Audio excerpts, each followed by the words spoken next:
Troll and I, Snap Judgment Review. Now I call this a review, but really we're about to go on a journey. A journey into the mind of a game that hates the player. I have never had a game actively hate me before. Even Ninja Breadman at least let me play it. This game tries to make me quit almost every minute I play it. From the insanely bogged down cutscenes to the disappearing skill icons or even the quick time events that don't trigger. This game hates me. And you know what? The feeling is mutual. However, I did try to play this game, no matter how hard I push back on that. We're gonna get to the final you and finger this game gave me. But I thought, let's just talk about the way I experienced this title, from beginning to end. Now already you've seen how this game looks as I've been talking, but now let's go into the game's story as it is presented. Enjoy.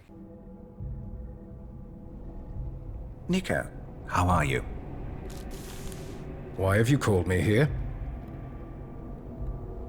It's good to see you still have that fiery determination, my friend. It's a blurred picture of trees. What am I looking at here, Eugene? Look. Closer. We're out of meat. I'm going hunting. Alone? I can take care of myself. Of course. You're just like your father. Now, looking at this footage, you're probably saying to yourself, wow, his video capture device is really screwing up. Nope. This is actually how the cutscenes play out, with these very jerky movements and bad lip sync. It's ridiculous. I mean, someone looked at this and said, yeah, this looks good for the Switch, but whatever. Now it's time to go kill a boar. And this isn't much better. It looks like someone was making an N64 game for a couple months without being told it's not 1996 and didn't bother to change it. So you have to wander around, breaking off the wood from the trees to make a spear. And you have to stalk this boar throughout this map. If you hold down a button, you can actually smell where it is, and it will turn you in the direction and show you footprints of where you need to go. So that's convenient. It says to be careful and come at the pig from downwind, but it never tells you the direction of the wind. Maybe I could tell by looking at this animated steam coming from this for my prey. Nope, they didn't even bother to animate that. Just keep stalking till you can throw a spear at it twice. Then you get to do this again, because this quest was so much fun. Then you hear a noise and you see this cutscene, where apparently you become unfazed and you can see your future self for a few seconds. Did my character become the Flash all of a sudden? And then you find your mom. She's trapped by an easily get-aroundable tree. Seriously, duck under this tree. Step over the tree. Don't just sit there like a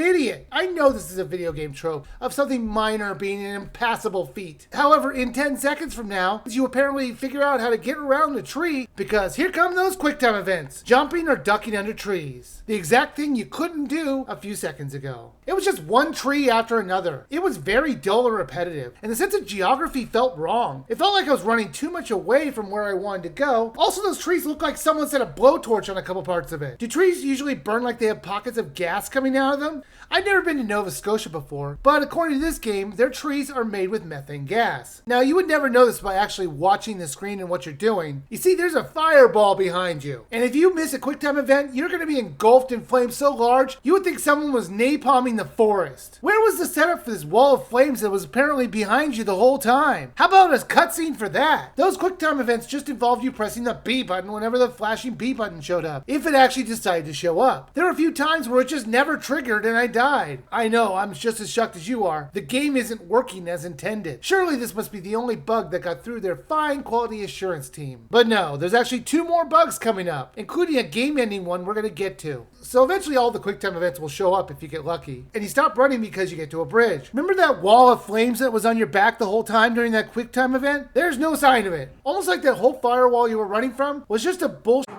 QuickTime death trap and had no point in the game itself. Man, I am going to run out of sound effects for these curse words. Sorry about that. This game just makes me so mad. Then the troll we've been hearing about finally shows up. He reminds me of those troll dolls from the 80s, only without the mohawks. He chases us and the character falls down into another area with more creatures to fight. If you're expecting smooth fighting animations and intricate moves while you're beating these enemies, you've obviously been not watching this video at all, because they're all terrible. Now, there are upgrades to your movesets to make you more formidable.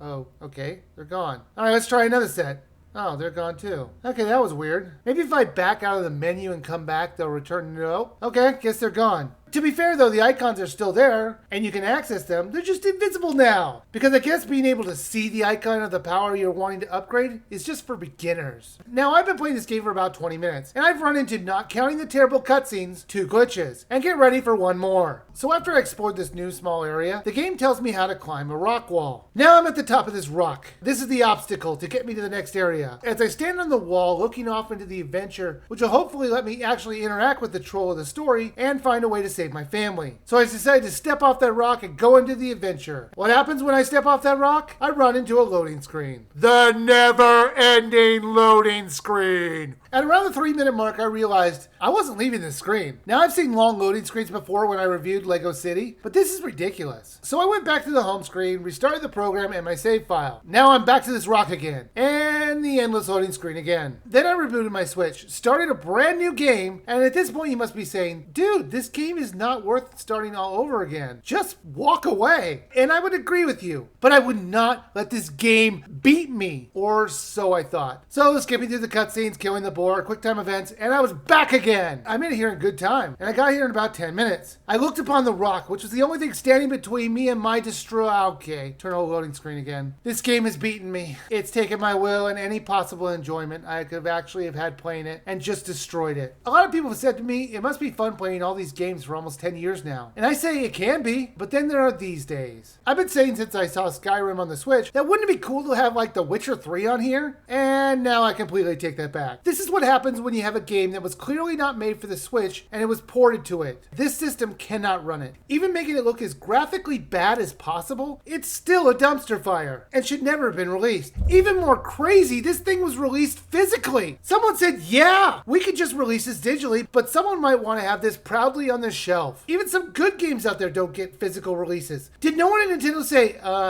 guys, I spent 10 seconds into the game and I think maybe you need to do a little more testing. This may shock none of you, but I think you should skip this game. Graphically, it's terrible, it controlled poorly, and overall, it's the worst game that I played for the Switch so far. But the system is young, and I'm gonna play so much more. The Wii has Ninja Breadman, the Wii U has Monster High 13 Wishes, and maybe this will be the Switch's notoriously bad game. But I have a sneaking suspicion that the mantle will be passed to another eventually. Kidding, I'm sure it'll be fine. However, this game sure is not. Please don't ever play this.